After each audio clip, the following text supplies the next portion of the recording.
We are streamed through the Better Sports Network. I'm Dan Malin, and I am joined, as always, by the FSWA three-time NASCAR Writer of the Year, Matt. How you doing? We have Gateway this weekend. It's the second time that the Cup Series has ever run here. Plenty of experience for a lot of these truck drivers, but what are we expecting this weekend after a very eventful and wet weekend in Charlotte last week? Yeah, last weekend was a very long weekend, right? Like rain all over the place. Then the Xfinity race got split into two parts with a Yeah. whole other race run in between it, which I don't think I've ever seen before. Um, yeah, it was interesting in the end. I thought it was a phenomenal race throughout the entire 600. There wasn't really any boring part to it. No. And Blaney gets off the schneid. So, congrats to him. I think that's the third driver to end a 50-plus winless streak this year. So Stenhouse was at almost 200 races when he won at Daytona, by the way.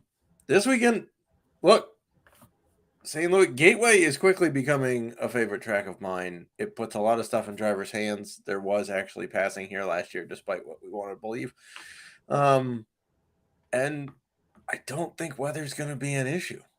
So my only concern, and I do have a few for the slate, which I'll pick your brain about how we should approach certain things. But the first thing I'm worried about is that they qualified at roughly I think 9 to 10 a.m. local time. Yeah, when it's the going to be temps a are a little different bit track when they race. Yeah. It's going to be scorching hot tomorrow from Yeah. a lot of the forecasts that I've seen. And they're going to be racing mid-afternoon, which is the hottest time of the day, right. Especially out here in the Midwest. So, yeah, it's going to change some things up. Look, we can't assume, you have to take what we saw on the track today, right? But it is a concern of mine that, what we saw on the track isn't going to necessarily match because cars are going to be a little looser. The track is going to race different, right? It's going to have a little less grip. Maybe tires wear a little more. So who knows on that front? Let me ask you this. So in last year's race, the fastest cars in practice and qualifying pretty much translated to the top 10, top 15 finishing order for the race. Right. Even Eric Jones was up there, I think, last year. Are we expecting relatively should we expect that to play out the same way as well? Because if you look at, I have DraftKings pulled up. I did not get to see practice and qualifying. I've had issues with my cable provider all day. But I'm seeing a lot of these guys in the 9K range and even in the 10K range. Naturally, they're priced up for a reason, and they did qualify pretty well, save for Christopher Bell and Kyle Larson. Should we expect a lot of the top 15 to go largely unchanged? And do we kind of just know who's going to be fast here based on practice and qualifying? I would say we could see some shuffling. I think some guys who had some bad qualifying runs ran better in practice than qualifying is giving him credit for. Like, for example, Alex Bowman starting 18th, he was a top 5 car. The longer he stayed on the track, the car got faster. Larson never seemed to have the right setup, so I'm a little intrigued as to what we're going to do with him. Qualified outside the top 20. That's very weird for him. Yeah, he also went out for a run in practice and then didn't like the feel of his car and brought it back in. And by the time they got it back out on track, half of practice had gone after he made adjustments. So nice. It's one of those things where if you miss a lot on the setup, you're not going to get a whole lot of track time. Keselowski gets an extra right tire because there was a defect in one of his that basically blew off the car in 7 laps. That was not a car issue. It was not a tire pressure issue. It was a defective tire. So I don't think we're going to see very many of those. Just tossing that out there. All right. So Gateway is about a 1.2, 1.25 mile flat track. It's shaped similar to Darlington, but it's much flatter. It doesn't have the banking or the extremely high tire wear that Darlington has. But correct me if I'm wrong, but I believe that NASCAR is running a different aero package in this year's race. They're running the intermediate package. I think they were in the short track package last year, right? Correct. They're in the intermediate package this year, which is fantastic because all of the passing we've seen this year has happened in the intermediate package. The short track package has been not good. But they are bringing the same tire combination as we've seen on at Phoenix and Richmond and New Hampshire and here last year. To give you an idea of what NASCAR is comping this to, it's basically Richmond and Phoenix and New Hampshire. You can toss a little bit of Martinsville in, not a ton. You can kind of look a little bit at road courses because it's a rhythm setup here. So guys that can get in a rhythm and hit their braking spots and keep doing the same line after line after line on the per lap can make up ground here. But again, the main comps are Phoenix, Richmond, and New Hampshire. All right. What kind of, based on how practice and qualifying shook out, and because this is still a relatively new track for the Cup Series, just running for the second year in the new next gen car, are you okay playing cash games, or is this a GPP only slate for you? I'm okay playing cash games. I think there's some PD spots available. There's a few chalkier plays based on pricing and who's in what cars and how they did in qualifying and whatnot. So there is a little bit of chalk out there. You could see the guys starting up front just run away and hide a little bit at the beginning of the race. But we'll see, because again, the weather may change up how the track is. So you might see some guys who start up front drift back and then come back to the pack once it starts to cool down a little bit, or they make adjustments on the car. But yeah, I'd be fine with, I'm still doing mostly GPPs, but I'm fine with getting some cash game builds put together. I think I've gone back and forth on how I feel about this race, mostly because the new package is a little bit concerning. The fact that they're going to be racing with a lot more heat than what they qualified on. I've personally had my issues getting a read on just how to approach it, and I'm normally a guy that likes to do 4 or 20 lineups in the $4 Chrome Horn. I don't even know if I'm gonna do that. I might still do 20 lineups, but throw them in the happy hour since that's just a $1 per entry contest. So for me, you seem a little more confident in your read on the race. But one question I do have is that, I know for a track like this where we're going to get over 200 laps, what is this, 240 laps total? 243, I believe, is the lap count for 300. Okay. So my next question is, last year's race, we saw 6 different drivers lead 20 laps. Do you think it's likely or possible that we see that again, or should we see something along more of the norm of, a 1A dominator, a 1B dominator, and maybe a couple other guys that, collect dominator points along the way? No, I think we'll see multiple guys lead chunks of laps here.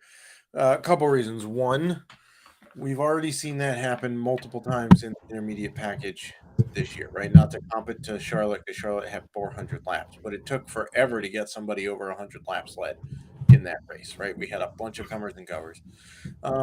Even at places like Phoenix and Richmond, yeah, sure, we had one guy over 100, but we had another, 3 or 4 guys cracking the 20, 25 lap led barriers at those tracks.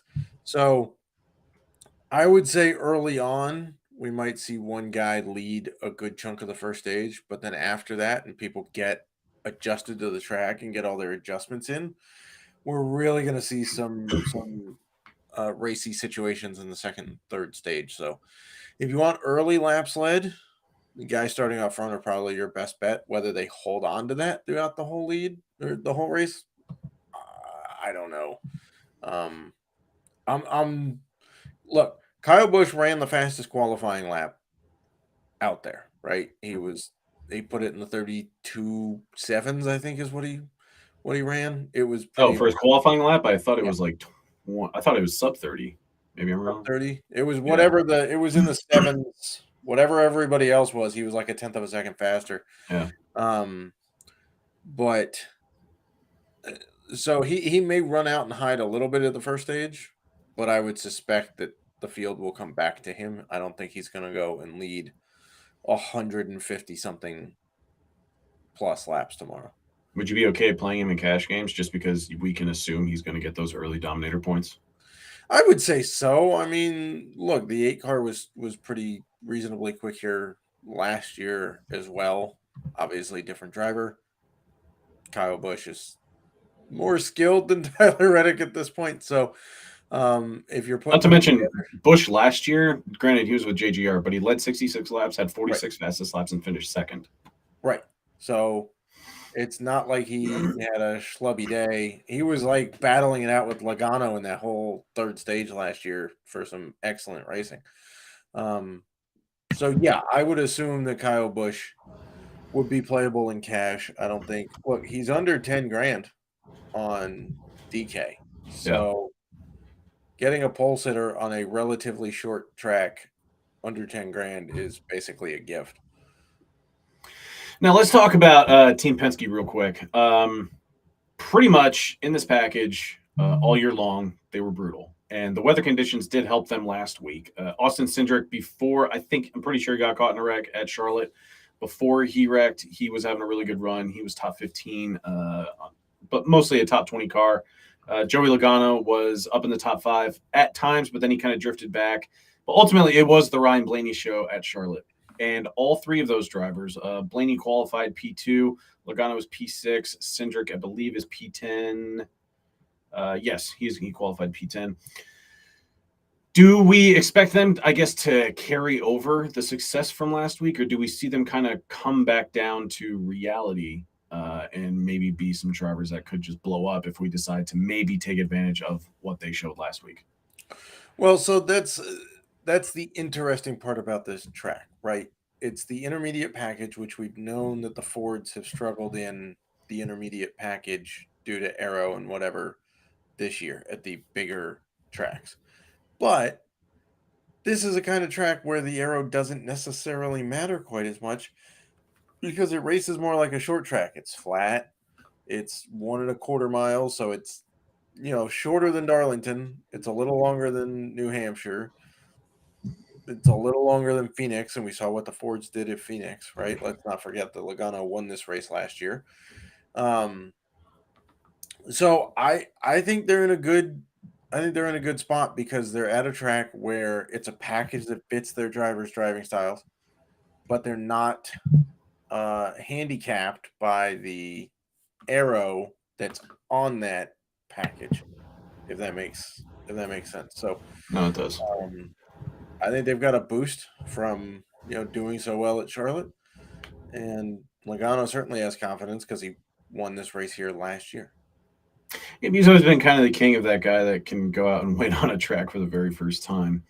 Yep. One team that pretty much everybody expects to be fast and be really good here this week is going to be Joe Gibbs Racing. They have really kind of closed the gap and, if anything, surpassed Hendrick Motorsports in general as a team in terms of just showing up, having speed every week, qualifying well, running well, and finishing well as well.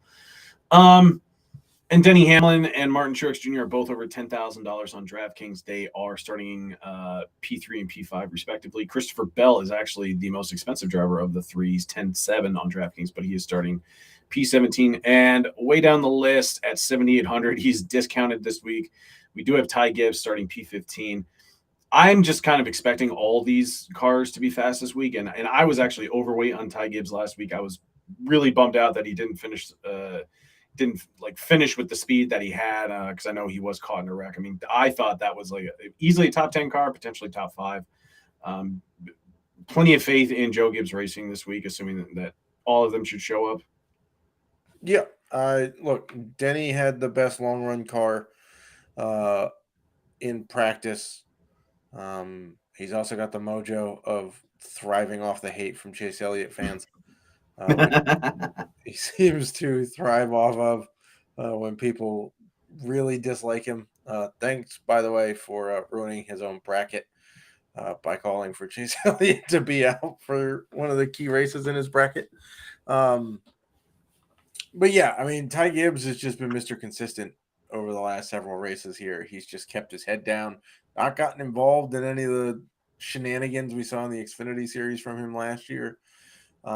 Christopher Bell has, I mean, there's not a bad word you could say about that guy other than he hasn't won more than he Should, right?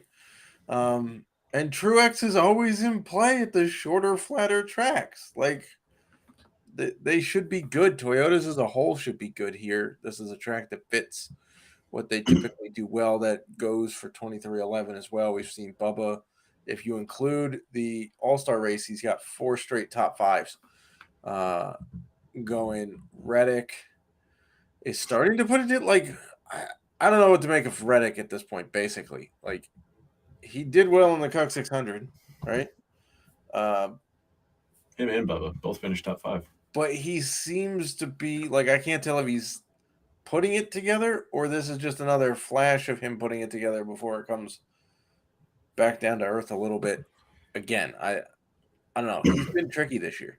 I mean, if he's not going to put it together this week, we can probably assume he'll put it together next week since he is kind of become the road course king in the Cup Series. I mean, yeah, right? Like, Sonoma's right up his alley. Yeah. All right. So in this low 10K range, upper 9K range, I know we've talked about some of these guys already, Martin Truex Jr., Ryan Blaney, and Kyle Busch specifically. But below them, we do have Ross Chastain, 9,600. I would like to talk about him just because ever since he was called out by basically Rick Hendrick for driving too aggressively, he sucked.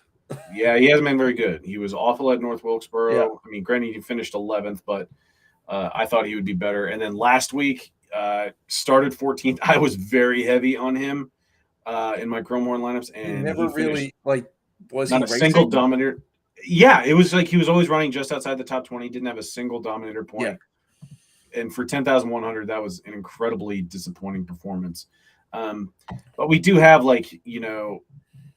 Blaney, Busch, Chastain, Logano, Reddick, Harvick. Aside from Blaney and Busch, we've talked about. So we're talking Chastain, Logano, Reddick, Harvick. Who do you expect to, I guess, be the dark horse contender to maybe dominate or at least get some laps led? Harvick. Yeah. Yeah, I don't know why people are still down on Harvick. Like everything that touches the Ford camp or SHR never affects Kevin Harvick. Like he just keeps showing up, and he's been sneaky fast for a while now. He may not have all of the results that would lead you to believe that, but if you actually watched it or you look at green flag speed or whatever, they're pretty quick. He's pretty quick again. He ran decently well here last year before he had an issue late in the race and was actually credited with like a 34th place finish or something, but he was running better than that before he wrecked out. I think there was a tire issue. So yeah, I think Kevin Harvick is the dark horse. I mean, people are going to look at Reddick, go, well, he ran well last year here. The 45 car that he's in finished third here last year. Chastain was great until he got double teamed by Hamlin and Chase Elliott all over the place in the second half of the race here last year. This is when Hamlin chased him all the way down to the infield grass and then slowed him way down in turn one. Logano won, so it's not like I don't think he really counts as a dark horse at this point. So I'm going to go with Harvick. I just think the guy, look, he's got 7 top 10s this year, which puts him in the top, few people with that. And again, it's under the radar. Like, does anybody realize that the guy's finished top 10 that many times? Right. Below them in this mid 8K range, and as we descend into the value range, we are starting to find some PD options, place differential. Alex Bowman is 8,600. Still seems a little too cheap, just given what we saw, and Blake Harris has just been a phenomenal addition to that team and organization. Bubba Wallace on the backs of 4 straight top 5 finishes is only 8,400, starting P20. You got Brad Keselowski and Chris Buescher in this range as well, and RFK is finding speed, as I already mentioned. My love for Ty Gibbs this week, but then we get Corey LaJoie, who is 7,400. Starting P30, and he is in the 9 car for Chase Elliott this week. And this is something that I was very excited to hear about, just for him personally, because I know he's wanted an opportunity in great equipment. And sure, this is only going to be like a one race deal, but it is an opportunity for him to drive really solid equipment. I wish it came on a track that he probably had more familiarity with. But at the end of the day, this is the best equipment he's ever had, 7,400, and he's starting P30. I mean, you and I discussed before the podcast started, he really only needs to finish 18th to hit that 5x value on DraftKings. But what are you doing in this range this week? Who might be your favorite play, and what are you doing specifically with Corey LaJoie? Because I've already said, if he's going to be chalk at this price and starting where he is in that car, I'd rather just be underweight and hope that he doesn't reach that ceiling. Yeah, my favorite play in this range is Alex Bowman. I love me some Bowman this week. In the Grover's Grill short that's coming out with me and Ed Rouse, I took Alex Bowman top 10 finish prop in that one. It was going off at even money at BetMGM, which anytime you're getting positive odds is a good thing. He's finished like 9th, 8th, and 11th at the shorter tracks this year. I had concerns about his back heading into last week. Right. No concerns now. He and his car held up very, very well over the entire 600 miles. It was a strong showing from him. Plus, this one's only 300 miles. It's literally half the distance of last exactly, year. And he ran well here last year. So, yeah, I don't really understand why he's 8,600. Not to mention, he may be the least owned Hendrick driver this week. Yeah, you're probably right. I think Byron and Larson get owned more because they're Byron and Larson, right? Because you got Larson starting 20th, so now he's got PD, and if he makes it to the front, he could always lead laps. Byron is starting 7th, which is where Logano started last year when he won the thing, and he's been really good at these shorter, flatter tracks, right? Even though he wasn't that great here last year. He did get faster in practice when he realized he was running a different line than everybody else, right? And LaJoie, I think everybody's taking LaJoie because he doesn't cost you basically anything. You're getting the 9 car for essentially free. And all he's got to do is move up and finish basically at his average finish for this year, which is 19.1, and he hits value. Yeah. So I think Bowman might be the least owned Hendrick driver on the slate this week, which is weird to say. Buescher, I really quite like. I still don't get why Briscoe's like all the odds love Briscoe this week, and I can't figure it out. Now he's priced above a guy who's been running better than him all year. And his crew chief is suspended. He, as PJ Walsh said, it's going to take him 5 years at this pace to make up the 120. Yeah, I saw that. That's absolutely wild. Yeah, Mike Joy said basically if he wins this year and finishes, and qualifies for the playoffs, he would then have to win every single round to advance because he doesn't have the playoff points to make up for it. Yeah, he's not doing it. And by the way, even when they were cheating, they were still only beating BJ McLeod by 3 spots. So, I don't understand why Bubba is longer odds for a top 5 and to win than Briscoe is in the books. I don't know. So I am not playing Briscoe. Sorry. If it bites me, it bites me. I had zero faith in him before, and now I have even less. How many times has not playing Chase Briscoe really bit you in DFS though? Maybe Phoenix last year. I mean, maybe Phoenix last year. That's about it. It's like the Cole Custer Kentucky race, right? That was the only time. I don't know what to do with LaJoie. I think he's going to be really highly owned in cash. You might be suckered into having to play him. Oh, I think in cash games, yeah, you can easily lock him in. That's just going to be an ownership play because he'll probably be right. Because if he doesn't do anything, then he's hurting everybody in the field, and who cares? Then he's hurting everybody in the field, so you don't lose anything. And if he does go off and you don't have him, you can't make it up. Sure. So that's the downside there. My gut is telling me not to play Almirola, but my head is telling me he ran well here. This is his style of track. And SHR has to flip the news cycle to have a good day. Yeah. I forget who it was, though, but I think it was Greg Mathern on Twitter. He retweeted somebody who had a chart of the practice speeds and all that stuff. And highlighted in blue was pretty much every driver that had the better track conditions. Right. And then the drivers that were not highlighted, Eric Almirola was actually the best of the drivers that had the worst track conditions. And he was actually top 10. Yeah, he was top 10 in 5, 10, 15 lap metrics. And so, and he's good on flat tracks historically. He ran 8th here last year. Yeah. So I don't know. Priest I kind of like, to be honest. Yeah, I mean, you're especially in comparison to Almirola, like you're getting more PD, and you're in general just getting the discount. I am kind of curious. Or two straight, if you actually count races, he has 2 straight top 15s and 3 top 17s in the last 4 races. Priest does. Not bad. It is worth mentioning that Todd Gilliland at 5,600. Sorry if I'm appearing sounding like I'm rushing. It's just we only have a few minutes left. But Gilliland is back in the 38 car, 5,600 starting P28. I just assume he's going to be the popular value option for tournaments and cash games. Probably. I mean, you could toss Justin Haley in there. You could toss Michael McDowell in there. I'm so hesitant to play McDowell, though, because he just hasn't been as good. It's been a pretty rough stretch for McDowell.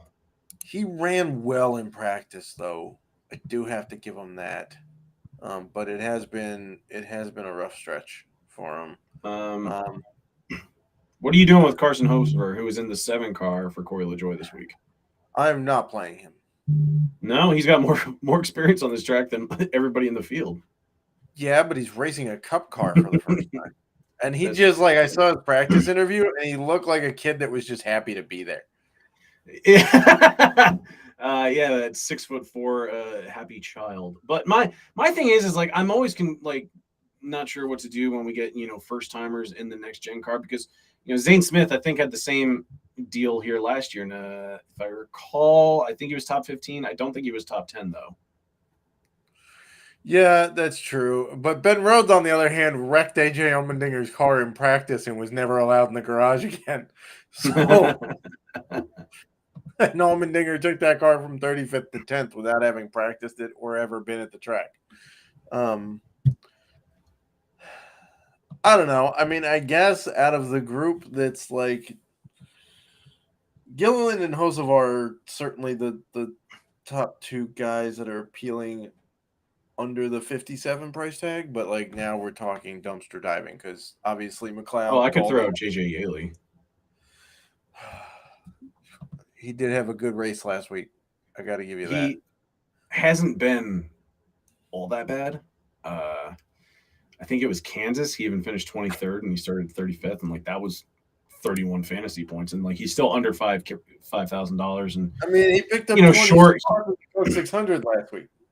Yeah, and you always have to count, like when we preview or predict or try to analyze the Coke 600, is that like you can just be in the worst equipment, and you're like there will be good cars that wreck out, and you just have to survive and finish. You can finish multiple laps down and still be optimal.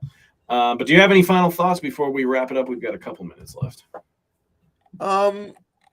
No, I mean, I'm excited about this race. I do think that it's going to race differently this year than it did last year, so I wouldn't take last year's race too terribly heavily. Like, I know we said Logano won it, and these guys finished there, which is true. But like, am I locking in Logano because he won last year? No, he's still tough to read. He still had so year this year on the short tracks.